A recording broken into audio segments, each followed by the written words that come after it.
Time's up, Admiral. Here it comes. Chevron 1, encoded. For my ally is the Force, and the powerful ally it is. Life creates it, makes it grow. You failed, Your Highness. I am a Jedi, like my father before me.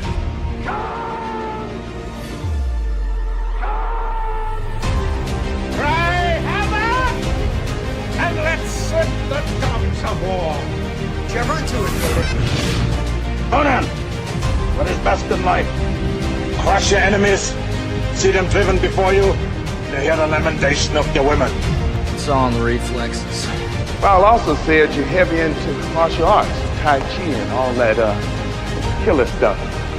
I suppose we have to register you as a lethal weapon. Chevron 3, encoded. And somebody ought to belt you in the mouth. But I won't. I won't. The hell I will. Chevron 4, encoded. Do you expect me to talk? No, Mr. Bond, I expect you to die. Chevron 5, encoded. You take the blue pill. The story ends. You wake up in your bed and believe whatever you want to. You take the red pill. You stay in Wonderland.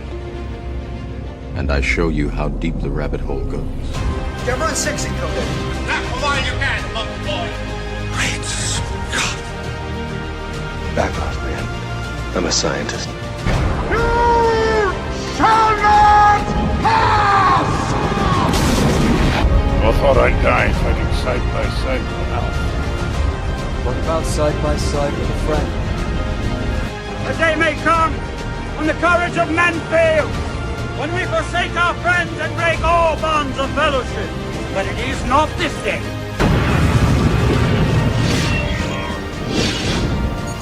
Chevron 7 is locked.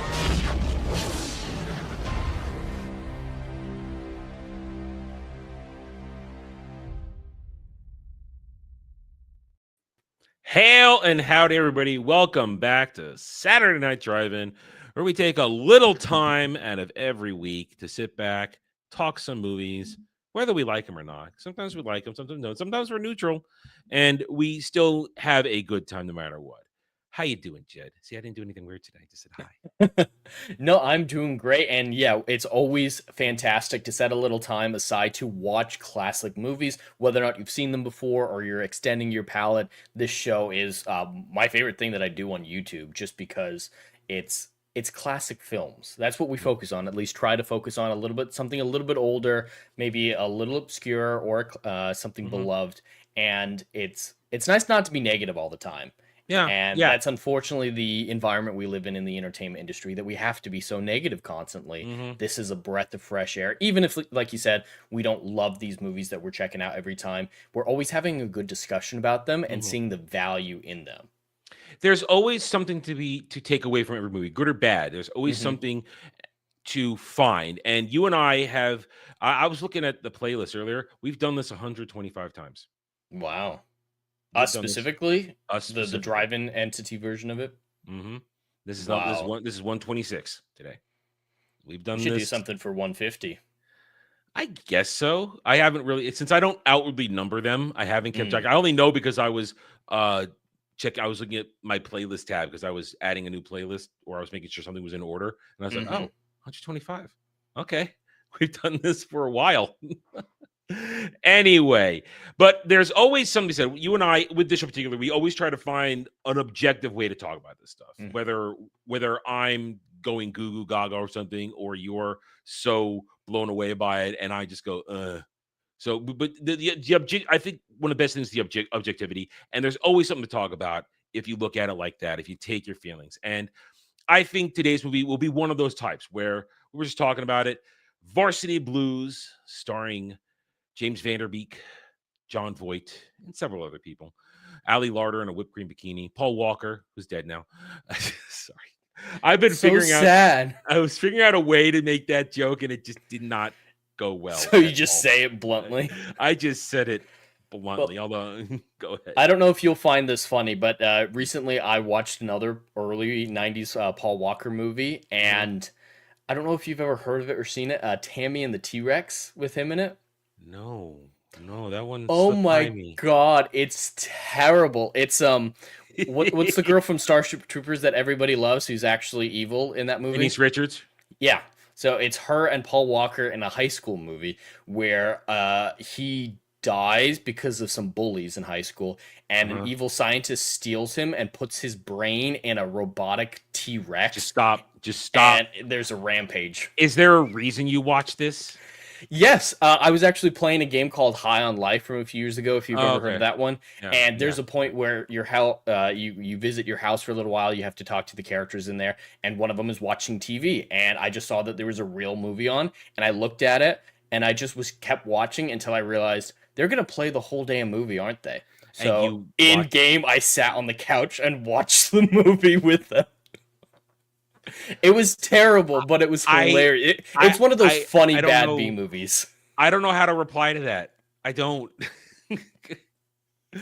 I enjoyed it. It was terrible, but I enjoyed every second of it. It was really awful.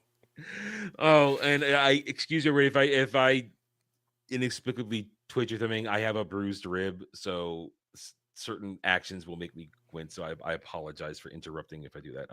Anyway, yeah, that's terrible. Shame on you. Shame on you. I mean, at least I get paid to watch the horrible shit I watch. You willingly sat there and watched it in a game you were playing. I got my Switch then and played Pokemon. So oh, God. I started playing a different game at the same time. You know what? That I can respect. Playing another game while watching a movie in another game, I can respect that. That I can respect. That's just, you know what? You're giving up on trying not to be the ultimate loaf gamer. And it's like, yep. Okay, let's go. Did you have a screen on with the internet someplace too to make it a trifecta? I was watching TV with my wife at the same time, so I'm a multitasker. I'm always multitasking. I was a lot better as a kid with multitasking, but still, I do it a lot. I try not to multitask. I don't like doing one thing at a time. I try not to multitask. I find I'm more efficient if I just do one thing. If I organize a website. Anyway, little Paul Walker tangent, unintended, but I'll allow it. So Paul Walker, he's in this movie, but he's not the star. He's slightly in this movie, but his character still has some meaning relevance. Anyway, so Varsity Blues, 1999, end of the century, end of a decade. Total sports movie, yet not, because we were talking about this a minute ago before we went live. This is a movie that I rather like, not for a sports movie, but for the character work and the morals and ideas that it pushes. This is a movie that, for some unexplainable reason, I will watch several times a year. I'll put it on while I'm doing something else, maybe playing a video game, just because it's good company for some reason, and I will watch it and have it on just because I like it. I can't fully explain why, but I just do. Either way, so essentially what we have here, when it starts off, you kind of think it's going to be did you think it was going to be a silly movie when it started? A little bit. That opening montage, or that opening sequence where they're all getting in the truck, makes it seem like it's going to be a little bit ridiculous, more on the comedy side. Definitely implies that. Yeah, it feels as though Varsity Blues is going to be a lighthearted movie about these guys at the end of their career in high school football, this and that. But about 20 minutes in, it starts to you realize, no, this is actually going to be something serious. It's not a comedy. It's not a nice movie. It's a movie about corruption in high school sports, essentially, and bullying from an adult to kids who get indoctrinated. Because, Jed, did you play high school football at all? I did. Yeah, I played 1 year sophomore in high school, and I played middle school as well. Okay, I played football from, I would say, 11 to 14. I played football. Okay. And I did 1 season of JV football in high school, and I was doing great. I had these really great gloves. These gloves I had found in a sports shop that I put them on, absorbed all pain when my hands did stuff. And when I had them on, I was a beast. Then I let some jackass borrow them one game, and he left them. It was an away game. God. And then I went and did something, and my hands got crunched a little bit, and something clicked, and I was like, wow, okay, pain reaction. And I lost my edge. I lost my edge because I couldn't find those gloves again. And as the season it was towards the end of the season, I decided, you know what? I don't really want to do this anymore. So I kind of just faded into the background of the team. And then on the final game of the year, they brought down a varsity player to play. They brought in a ringer for our game. And during preliminary practice, right before the game, we were doing some tackling drills just to get warmed up. That dude took my head off. I saw green for 10 minutes. I got hit so bad. And then I realized I am done. I am not going to play. I probably had a concussion. I didn't probably being a little Billy Bob there. Maybe a little bit. But I saw green for 10 minutes. Everything literally looked green. I remember now. It was freaky as fuck. And that game, I just melted into the bench behind everybody playing, saying, please don't put me in. And the coach didn't put me in. For somehow, some way, they put me in. And that was it for me in football. Yet the head coach of the Varsity team every year in high school, Adam, you going to play this year? Sorry, coach. I'm not going to play. Sorry, coach. I don't want to. What position did you play? If I was on offense, because we did Ironman, because we didn't have a very big team, so we had to go back and forth. Offense, I was usually a guard, and on defense, I was a tackle. So it's because I mean, when I could flip on like beast mode, I could be vicious, and I played clean, no helmet to helmet contact, full shoulder stuff like that. I played it clean, but it lost it completely. And that hit told me I'm not doing this. I know I'm done. So we both understand high school. Now neither of us were in Texas where high school football is religion. That's one thing this movie is very, very true about. Football in Texas. Is it really this bad though? This feels like a character. I don't know. That's my biggest problem with the movie is I get small towns loving football. In my small town, I mean, our town was so small, we couldn't even play real football. We played 8-man football. And we had 10 players. That was the whole team. But they did take it seriously. We did have big crowds and stuff like that, and people did care. But it was nothing like this movie. This movie feels a little too. It's definitely over dramatized. But high school, like the dad saying, "Hey, I know you got a full ride to an Ivy League school, but we got to talk about your football game." Dumb character. All of that stuff. Yeah, that stuff is so much. I couldn't get invested up in the movie because of it. It was just okay. It was too like the statue to the coach. There's a fucking statue to a high school football coach that is too heavy to move. It's just too much a lot of the time in the movie, and I don't think the movie needed it. The concept of a coach who's made his entire life how good. I think it does. I think the movie hinges on it. Without Kilmer as the villain. No. I'm saying he makes sense without going so far with the town. His character makes sense. No, I think Kilmer needs to be such an oppressive voice in that town. He can manipulate the cops. He can manipulate. That's too much. It's such a super small town, though. I think one of the Peter should be in jail. He stole a cop car. That's way too much. That's what I mean by my suspension of disbelief, where this high school coach is able to get kids out of jail. He's able to ruin scholarships. It's just coaches can ruin scholarships. I think they can ruin scholarships in a way. One bad letter from anybody can ruin a scholarship. Well, he specifically said that he was going to mess with his grades. He was going to mess with his transcript. In general, though. In general, and. Yeah, if he's already gotten approved, his transcript's already been sent to the university, so there's not a... That's probably poor research on the movie's part, because when the letter arrives, clearly, it's the last, essentially, 5 weeks of this of football season, which means it's fall, winter, but it's Texas, so it always looks like that in Texas.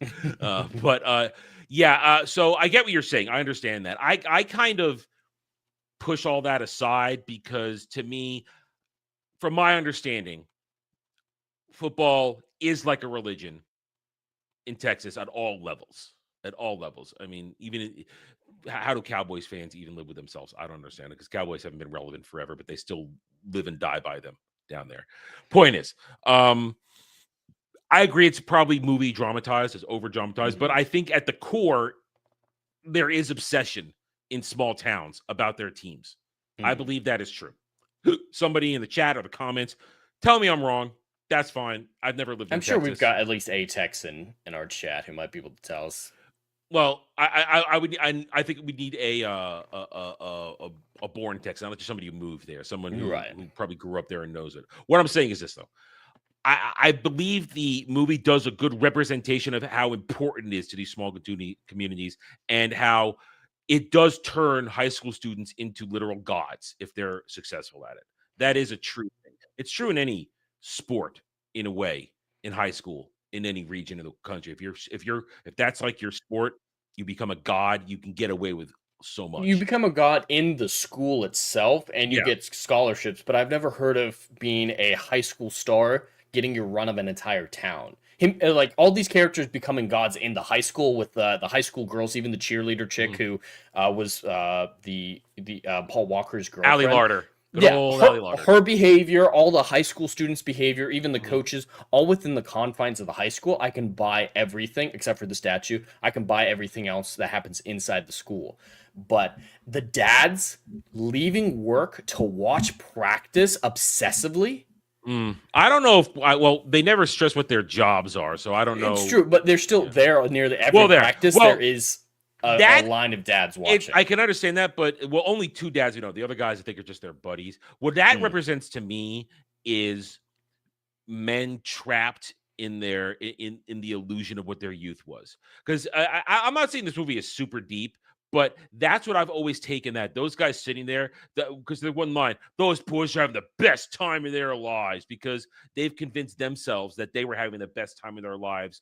That because there is that old thing where people peak in high school, and that's a real thing. Yeah. Some people peak in high school, and most of those guys did, and all those fathers were obsessed with their kids reliving those glory days and continuing them. They're like, you're going to get a football scholarship, you're going to go play professional, and it was all about continuing that high. Because I agree, they definitely peaked in high school, and they didn't want their sons to peak in high school as well. And that's all they in knew. a weird way they didn't want to, but they're very egotistic about it. Yeah, the parental obsession is broken, and like the dad when Paul Walker gets injured, don't do this to me, God, don't do this to me. Yeah, your son is screaming on the field. Yeah, and that's a great point because that leads in. So what we have here is it shows the corruption, which is real. They will, and this is 1999, and I'm sure it's even worse now with today's cocktails and stuff like that, and steroid use going on in all levels of sports, because it's happening. It happens. It's terrible, but it happens. Because the pressure on these kids to succeed in these things is through the roof. That Kilmer, John Voight's character, they were basically effing with Paul Walker's knee. And it was a weak knee, but nobody knew it because before every game they're injecting shit in there, because that's when Mox, James Van Der Beek's character Mox, sees him doing that. He knows the drill was going on, and the dads never knew it. Yeah, at the hospital, they were all like, "What are you talking about? There's something wrong with his knee. There's a ton of scar tissue there." Yeah. And that's one thing I wish there was a little bit more clarity on. I got the connection with the injections are helping Paul Walker play, and then at the end, the big climactic moment, don't inject your leg, Brown. But I needed more details about what specifically was getting injected and what was it doing. Is it a steroid? Is it a numbing agent? Just that's more my curiosity, but specifically what they're doing and how that is allowing scar tissue to build up, but not stopping him playing. Probably, I mean, if this is senior year, he's probably been playing since freshman year. He'd probably been playing since Pee Wee, so he's probably been playing football for 10 years at this point, and probably the knee probably got jacked up at some point. I would say 5-6 years prior. And every time it got hurt, he would walk it off, because there is the whole walk it off mentality. Don't show it. Don't do that. And John Voight was terrible with that, with Billy Bob. That's what I felt. Billy Bob was my favorite character. He actually had an arc that I was interested in, and it was a bit tragic. But his whole thing about no one taking his concussion seriously. Oh, good news! That guy has lost that weight. He's not that fat anymore, so don't worry about him. He's fine. I just saw a picture before the show. I was bringing something up. Yeah, he's not fat anymore. But in that dude's a gigantic. Yeah, man. I thought the dude from Remember the Titans was huge, and then had his redemption arc. Dude, they had him. He was, for that opening scene, he's drinking syrup. out of the bottle. I cringe at that. Like, ugh, That was pretty gross. But yeah, I didn't need some of that stuff from that sequence. All right, the pig stuff was a little funny, and it set up the reveal about his Minecraft scene later on, which was good. But I didn't need to see the dude's hairy ass and balls up against the window. Just saying, I could have lived without that. Listen, there is fair and balanced nudity of everybody in this movie. There's titties, there's ass, there's half naked men all over the place. So I ignore that part because everybody, male and female, get a taste of something in this movie. So there's more flattering ones later, like when Tweed steals the car and comes out naked. Like that's full ass, and it's like, all right, that's whatever. But just pressed up against the glass like that was too much. We call that a pressed ham, Jed. It's called a pressed ham. A pressed ham. Anyway, considering I was born when this movie came out, I might have missed that. I didn't watch the movie. It was years before I watched this movie. It's like something I saw on TV once, and then I kind of liked it. And as I said, I just keep watching it every once in a couple times a year now. Point is,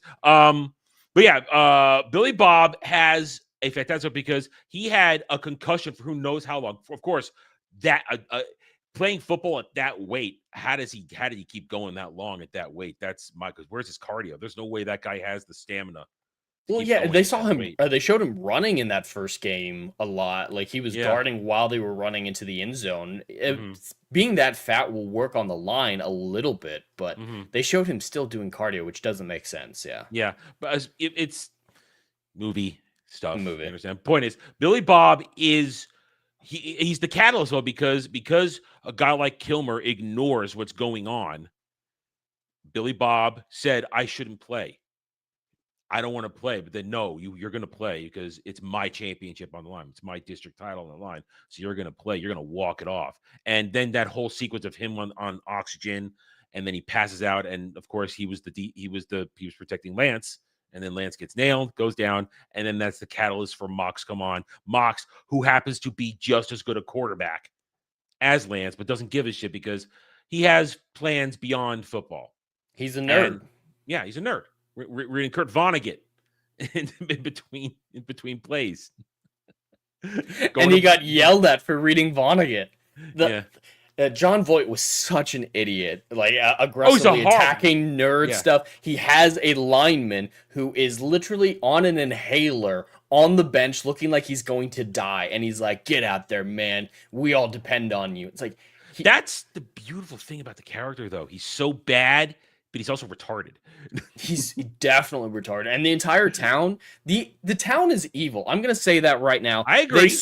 They saw what was happening. There's the injections, which are secret, and a lot of the verbal abuse, which isn't that bad from a high school perspective. Oh, no, that happens all the time. The yellings, whatever.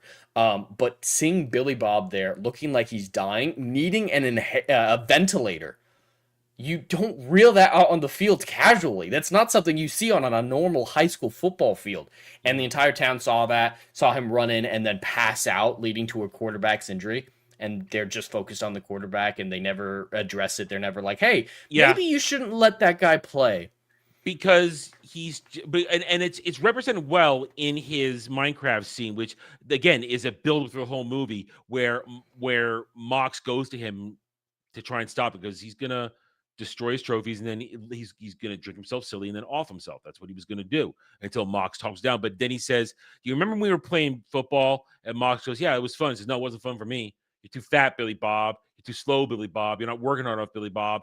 And that's actually one of the best moments in the movie because some might say it's really quick, but it shows Billy Bob's indoctrination, that they had indoctrinated him that your life is this game and your life is to protect the quarterback, protect Lance, and you failed.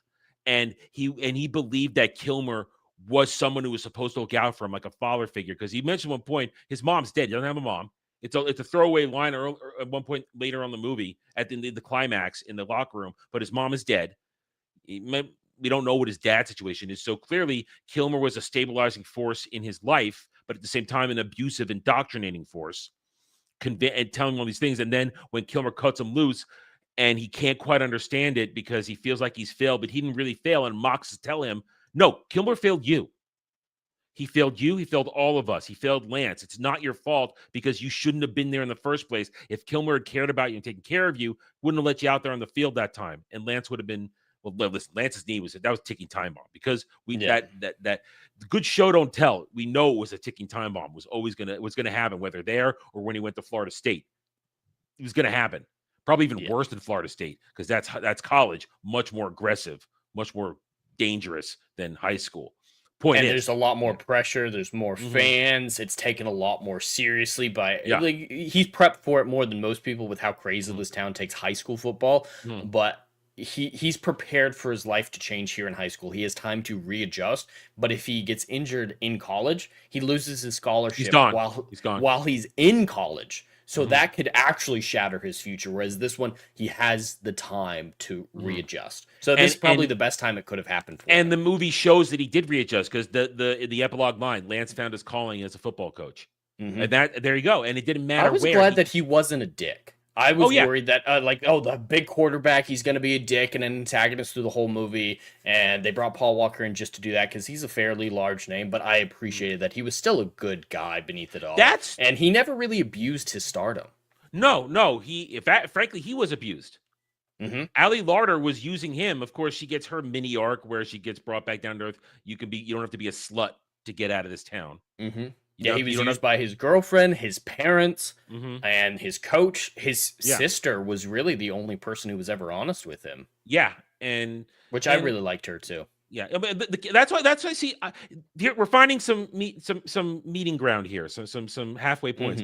The characters in this movie are all really good, whether they only have their light storylines or the three major storylines of Mox, Billy Bob, and Kilmer. And everybody else kind of orbits them, but they're the ones who get the most work. The only character who I think is a piece of shit is, even though he does show loyalty again, Tweeter's a piece of shit. Yeah, he's fucking. He's gonna end up in prison. He's not gonna make it to college. There's that line, Tweeter. You think you're gonna enjoy prison? Yeah, I don't know what. And then 2 minutes later, he's looking down. He's looking in his jock. He goes, "What the hell is that?" He got something on his dick because he is not a healthy boy. He's been fucking around. Well, and he makes a lot of gay references throughout the movie, so he's prepping for his gay prison time. And he made some date rape references too. Tweeter's not good. He's loyal in the end, which I'm okay with. That's his redeeming quality. He's loyal, but he's not. He's the worst person out of all of them. Everybody else is good. They look out for each other. I mean, Wendell doesn't have much of a storyline except Kilmer's racist to me, so get me in the end zone. But he's a good character still, and it is good. You're right. It's good storytelling that they didn't turn Lance, Paul Walker's character, into a giant dick. That he is a good guy, and that he cares about his friends. He actually cares about winning, and because there's this moment when after I think it's Mox's first game where it's either Mox's first game or second game where he's getting interviewed by the rando reporter, and it cuts to Lance in the hospital listening to this, and he's laid up, and you see that tear roll down his face. Like, man, it's just a great show don't tell moment of he realizes he's done, and the horrible thing is now, and Mox didn't do it on purpose. Mox just took over like a backup quarterback does. But Lance realizes the entire town has now forgotten about him. Because he could have gone on an arc where he hates Mox. He could have resented Mox for everything that happened. But I think Mox's humility helps a lot. Even though that interview was weird and his girlfriend hated what he said. But it was supposed to be weird and cringe because he's an awkward guy a little bit. But he showed respect to Lance. He's like, yeah, Lance has these huge shoes to fill. I don't know if I'll ever be able to do it. And I'm just one man. It's a team effort. Like they're not bad comments. Yeah, but it's. I think his girlfriend overreacted to that. She did. She was being a bitch. She was being a bitch. His humility in that moment, I think, helped Lance not blame Mox. And he went and Lance said, "You're the only one that came to see me in the hospital. Only one." That helps a lot. Yeah. So these are good kids who are stuck in a corrupt, messed up situation where Kilmer is abusing them. Their own parents are abusing them. I mean, like we said, the dads are terrible. That whole I appreciated when he the whole Mox's dad barbecue. got knocked in the face. And I love that because it's a great moment. You got to say the camera work in this movie, I think, is excellent. The production value, because not only are the shots, the non-football shots, done really well, but the football shots themselves, they slow it down enough so you can see it and feel the action, and it's not rushed. But that moment is great where everybody's the back and forth. Come on, you can do it. You can do it. His drunk mom, all that. Everybody's just going crazy there. And he has it's a great visual effect of a boiling point moment. He just turns around and just bullets that thing right in his face. And then several scenes later at the game where he throws the ball out of bounds at the Hornet, and he's like, yeah, my son did. He's like, that was great show don't tell. I actually appreciate that moment a lot because the dad never talks about it. He never vocally says, but he wow, knows he hit me in the face on purpose. But they let the audience figure that out.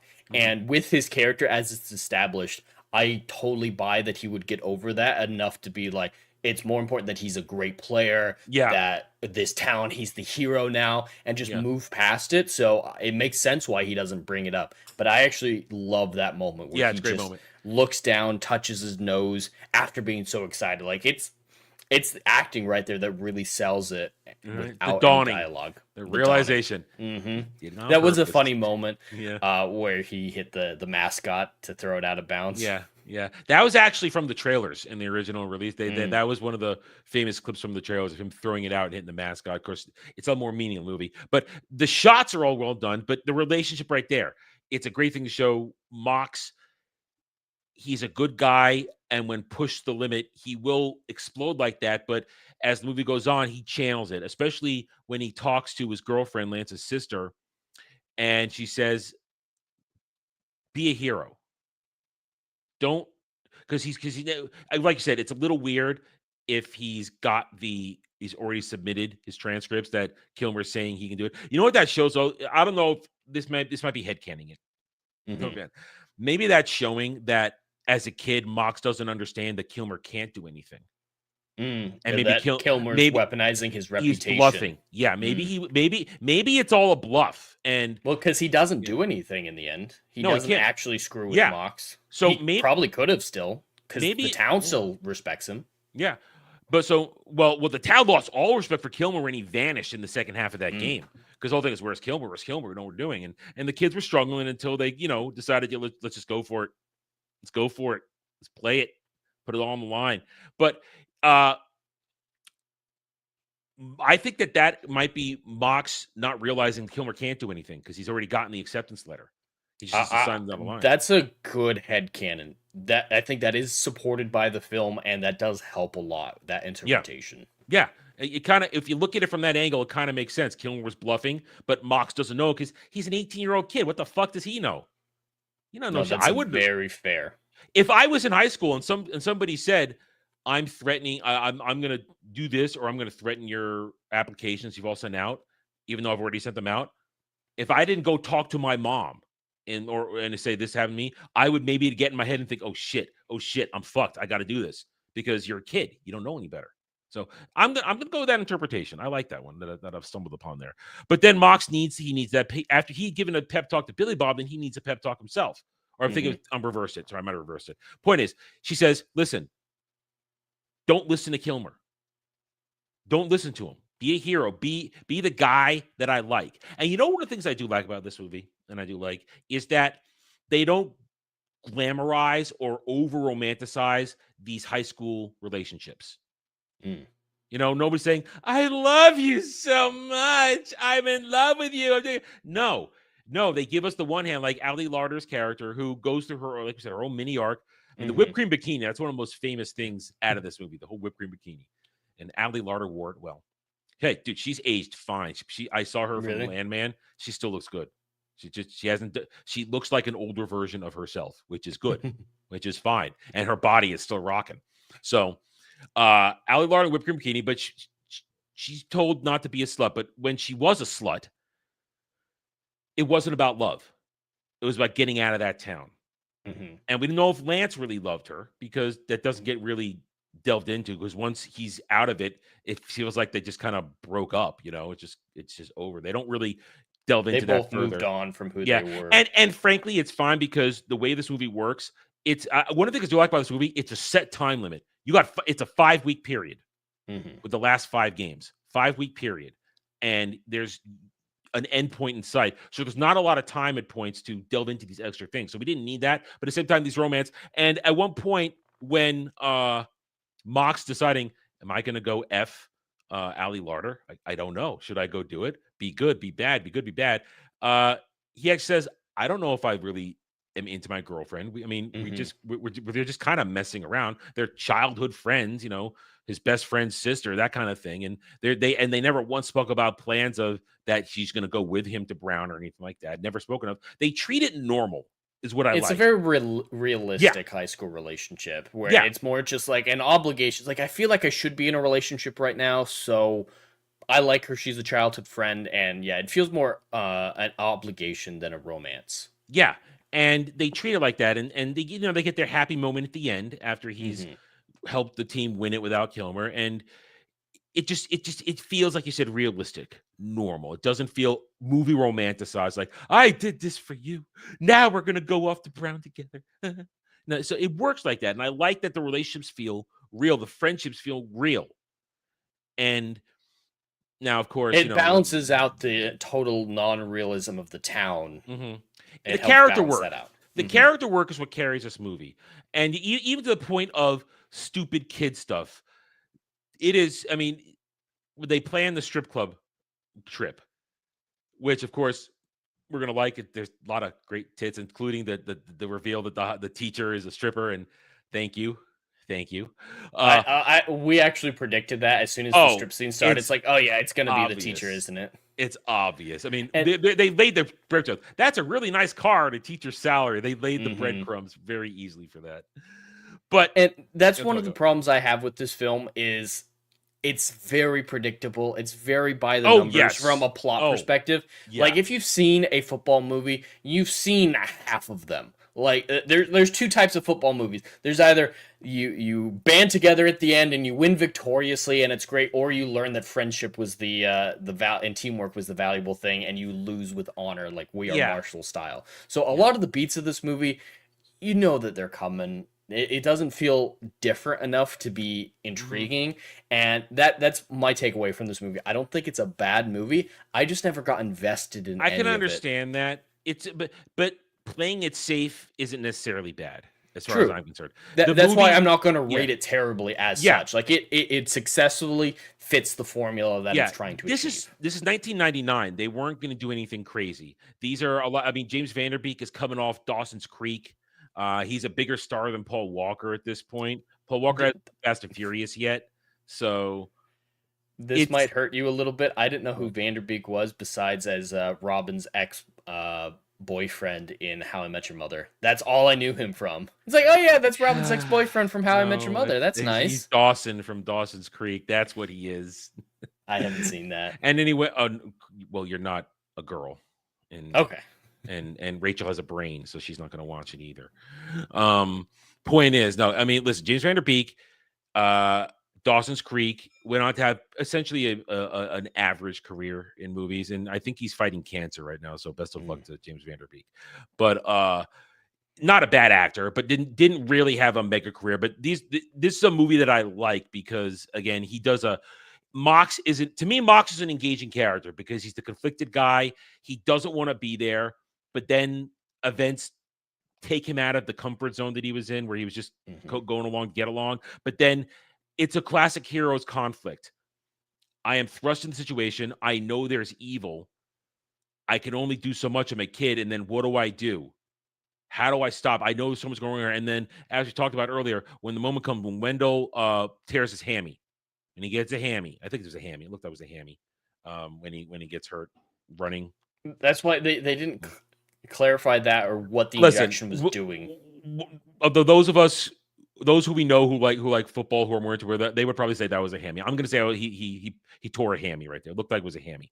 Anyway, and when he goes in there, it's a great complete come around moment. At the beginning of the movie, he's nothing. He has no ability. He's not the leader of the team. He's just a friend on the team. He has nobody's going to follow him at that point. But after basically carrying the team for 4 weeks, in that moment, he has reached that point of, I'm going to be the hero that my girlfriend said I need to be. I'm not going to ignore what they did to Lance and let them do it to Wendell. I'm not going to let them do that because the epilogue said Wendell still got his ride. He healed, he got his ride, and he got to go and pursue his dream. Then it was probably a hammy because if it's your knee, like they showed with Lance, you're not coming back from a knee injury. It was a hammy because they said it was torn. I heard they said the word torn, so probably torn hamstring. Well, you can tear your ACL. True. But then what we saw Wendell do it, it happened while his leg was extended in that scene. And when Lance goes down, you see his leg bend back, which makes it very clearly his knee, which they had already alluded to was getting shot up. So, but the whole point is that what I'm making is that Mox comes around. The beginning of the movie, he has no power. In that moment, he has the power because he has earned the trust of his teammates, and he has seen what has happened to the life of his best friend, what has happened to a friend who he didn't protect, who they let him do this stuff to, let them do that stuff to him. And here we are now. He has that moment and he says, I'm not going to let you do this.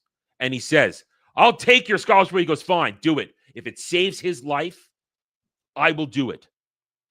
And then everybody up, because he showed the heroic strength, because he earned everybody's trust, because he was a good friend to Lance. Lance also rolls up in that moment on the crutch, says, I will tell them what you did to me. And then Tweeter says, no, I'm going to stand with my friends. Billy Bob says, I will beat you to death on my mama's grave. I'll beat you if you lay a hand on him. He was the best character, man.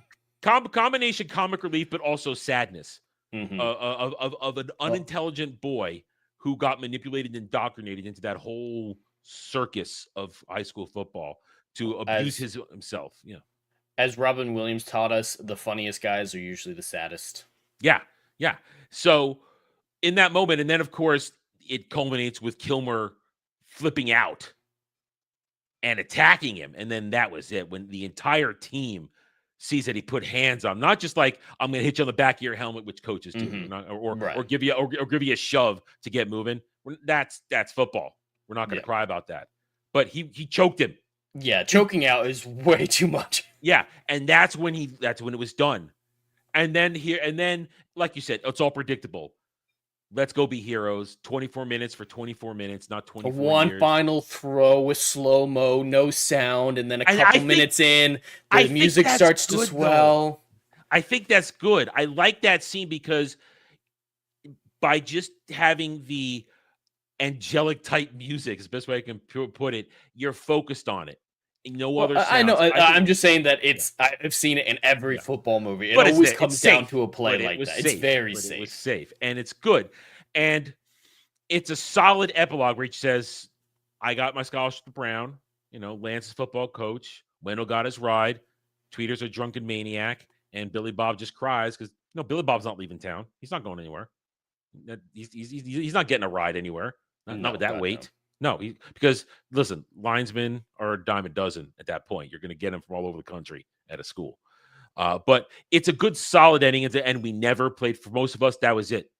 And it also clearly said they didn't go to state. They just got their district. It's like they didn't qualify for state that time. But it was over. And the legacy of Kilmer was done. And of course, maybe we get a little more, know what happens to the town, but we didn't really need it. No. It wasn't about the town. It was about these kids. And these kids overcame a destructive system. And they got their heroic moment. And maybe they peaked in high school. Maybe they didn't. But it was their moment. I love the line. It was our moment. And no one could take that away from us. Because they earned it. That's the thing. They earned it in that moment. And I love I love team unity stuff. I really do. That gets me. I love teamwork. In all aspects. Always have fun with that kind of stuff. So that it's not a deep movie, but it's got solid character work. I think all the performances are solid. Jon Voight, when he's evil, is great. I love Jon Voight as an actor. And I think he's just horrible human being as Kilmer, and it's great. And everybody else is solid. I mean, no major standouts, but it's solid. And it's a safe, fun movie. And as far as football movies go, not the best in the world. But to me, it's more about the characters than the game. The game is just the backdrop, and you get some cool moments, and it's a little fun. So I don't have much else to say about it. You want to add anything else? No, nothing else to add Okay. before we All right. go. All right. So it's my week. I'll score it. As I said, as we've kind of talked it out here, it's a safe sports movie. It doesn't have it's a movie about morality, which I appreciate. No good dads, unfortunately. The dads are all shit. That kind of that loses points. But then again, we talk about the relationships. The characters are fun, performances are solid. I think the cinematography, the production value is very high. As I said, a lot of great shots. And they slow down the game enough so you can see what's happening, but they don't have it go too fast so you miss everything. It's a good, they balance the gameplay footage well enough. And I like happy endings. So I'm going to give it a solid 7.5 out of 10 because I watch this movie a couple times a year. So how you feeling on this? Well, I really like how you described it there. It's a safe movie. It is a safe football movie. It fits the formula to a T. It knows what it is. And if you have seen a football movie before, you've basically seen this movie before. I have to admit, though, it wasn't a movie for me, so I have a bias against it because I'm not a big sports fan. I don't watch sports in my day-to-day life. I played a little bit in high school, like we mentioned at the beginning, but that was it. Even sports movies don't do it for me. There has to be something else really going on for me to enjoy it. Like Remember the Titans is a favorite sports movies of mine, and Miracle is another good one with Kurt. But they just don't do it for me. And with the not very credible, in my opinion, town view of the football team with the coach getting a statue, it was all just too much. So I was never invested in the movie. I never got immersed in anything that was going on, and I didn't care through all of it. But I have to admit, there aren't any plot holes that I noticed that were egregious or anything like that. There wasn't any big breaking moments. There wasn't a lack of talent in anything that was standing out. It just fit the formula, and it fit the formula well. So I have to give it a 6 out of 10. Oh, hey, all right. Oh, that's good. All right, then. There you go. Yeah, like we said, there's nothing wrong with a safe movie. Yeah, safe. it's very safe. This is like it was a mid-level movie. You put it out there, it does its job. It has its place in the sports movies. And when you say you like stuff like Remember the Titans and Miracle, those are historical movies in a sense. They're history. So there's a lot more invested in it because it really happened. So it's a lot easier to get invested in that. So I can see that. All right. We got 2 weeks left before Thanksgiving. One more for you, one more for me before we go take our Thanksgiving break. What do you got for us next week? Well, we don't do a whole lot of family movies, and Thanksgiving is the time for family movies. Okay. There's not a lot of great Thanksgiving movies, in my opinion. There's just movies that take place at There Thanksgiving.